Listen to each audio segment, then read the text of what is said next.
In 1963, a man in central Turkey began knocking down a wall in his home. He was renovating, nothing more. But behind the wall was not more house.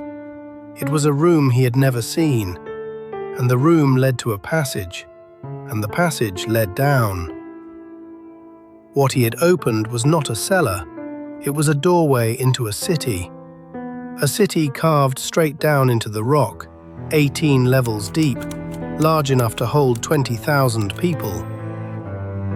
It had been there, beneath the town, beneath the feet of everyone who lived above it, for a very long time, and almost no one alive knew it was there. This is hushed until now. The place is called Derinkuyu. It sits in Cappadocia, a region of central Turkey where the ground itself is unusual. The rock here is volcanic tough, soft enough to carve with hand tools, yet firm enough to hold its shape once cut.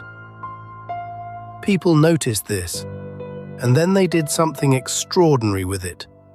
They did not build upward, they built down. When archaeologists began to explore what the renovation had uncovered, the scale became clear slowly.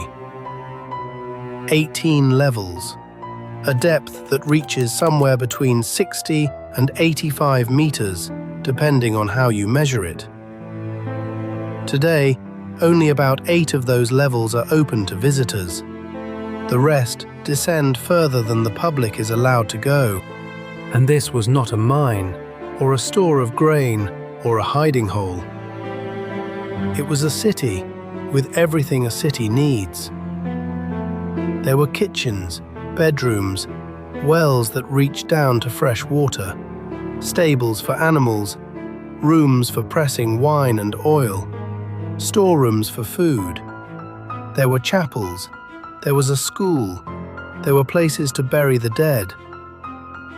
A person could be born in Derinkuyu, live their whole life in Derinkuyu, and never once need to come to the surface. That raises a quiet question. How do you keep 20,000 people and their animals alive underground without them suffocating in the dark? The answer is in the walls. Derinkuyu holds more than 50 ventilation shafts, cut vertically through the rock, drawing fresh air down through every level and carrying the smoke of all those kitchens away. The system works so well that the temperature inside stays steady, around 11 to 14 degrees, whatever the season above. The people who made this understood airflow. They understood water. They understood how to keep a hidden population breathing. This was not desperation. This was engineering. But it is one particular feature that tells you what Derinkuyu was truly for. At the entrance to each level sits a great circular stone, a rolling door shaped like a millstone, weighing as much as half a ton. It could be rolled across the passage to seal the level off completely. And here is the detail that matters. These doors were built to be closed from the inside, only from the inside. Think about what that means. A door you lock from within is not built to keep your belongings safe while you are away. It is built to keep something out while you are still in there. Derinkuyu was designed from the rock up as a place to disappear into, a place to seal behind you, a place to wait. Wait for what? That is where the history becomes harder to see clearly. The origins of Derinkuyu are genuinely debated. The carving is most often credited to the Phrygians, an ancient people of Anatolia somewhere around the 8th or 7th century before Christ. Some researchers suspect the work began even earlier. What is less disputed is what happened next. Early Christians, sheltering first from Roman authorities and later from Arab raids, took these cut spaces and expanded them, deepened them, turned them into the vast refuge we see today. The city reached its fullest use during the Byzantine era, roughly between the 8th and 12th centuries. When raiders swept across the region, the people of the surface did not stand and fight.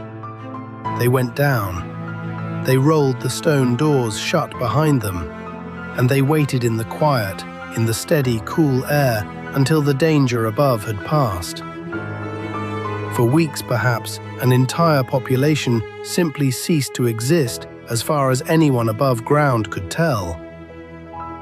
The houses stood empty, the fields were still, and 20,000 people breathed slowly in the dark beneath, listening. Here is the part that unsettles even now. Derinkuyu is not the only one. Cappadocia holds more than 200 known underground sites, dozens of them documented, carved by the same instinct into the same soft rock. Derinkuyu is simply the largest one that has been excavated, and it does not stand alone beneath the ground. It is believed to connect, by tunnel, to another underground city called Kaimakla, several kilometers away. That tunnel network has never been fully mapped. No one today can tell you with certainty everything that lies between the two, and the map is still not finished. In 2014, a construction project in the same province broke into yet another underground city. Early study suggests it may be even larger than Derinkuyu. It remains, for the most part, unexplored. So consider the ordinary town of Derinkuyu as it was in 1963. Streets, houses, people going about their lives, and beneath all of it, an 18-level city that could hold the entire population of a town, forgotten so completely that it took a collapsing wall to remember it. It was not lost to some distant, unrecorded age. People lived above it for generations, never knowing the scale of what waited below their floors. A whole world sealed and silent, hidden not by magic but by time, and by the simple fact that no one thought to look down. We tend to believe the ground beneath us is solid and known and ours. Derinkuyu is a reminder that it is not always any of those things. That history can be buried directly under a town and stay buried, not because it was destroyed, but because it was quietly, thoroughly forgotten. 18 levels, 20,000 people, sealed from the inside, and waiting, hushed, until now.